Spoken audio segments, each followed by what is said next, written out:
The Bhagavad Gita is a massive 700-verse philosophical epic that has guided human thought for over 2 millennia.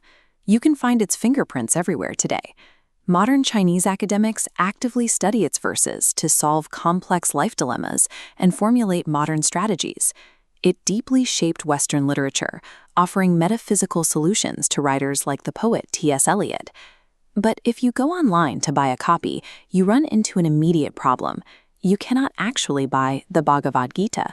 You are buying a specific translator's philosophical, academic, or religious lens.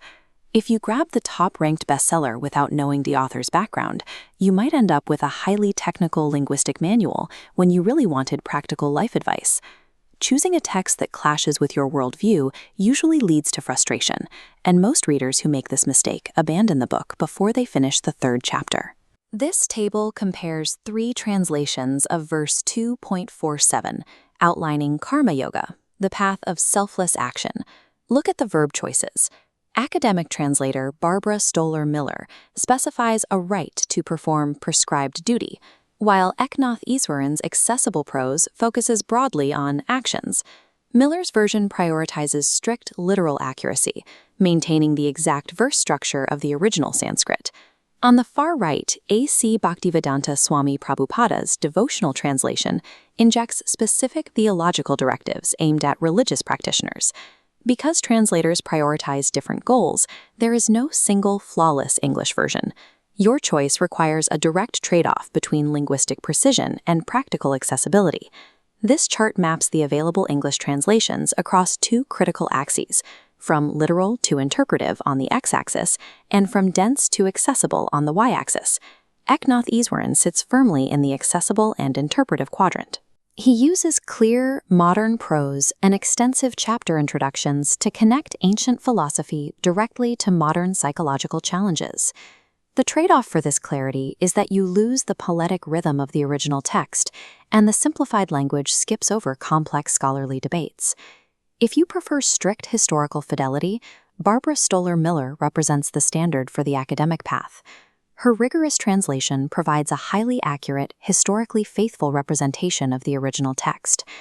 Translating ancient texts requires navigating strict metrical rules and archaic grammar that rarely map neatly onto modern English.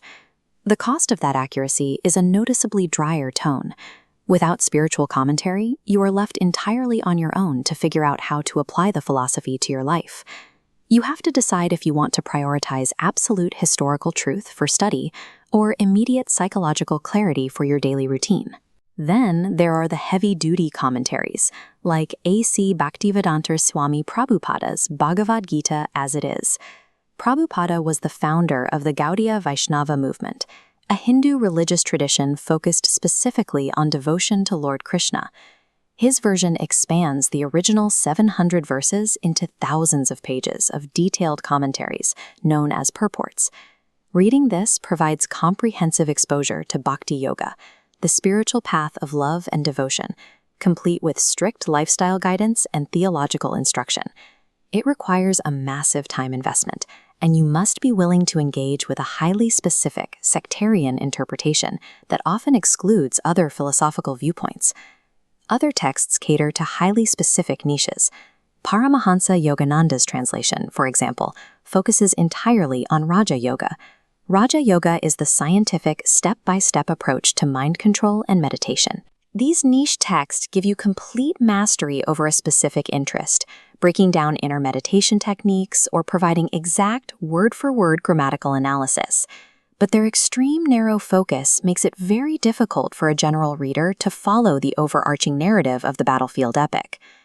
Massive commentaries offer incredibly deep wisdom, but they demand a high return on investment calculation regarding your free time and personal spiritual alignment.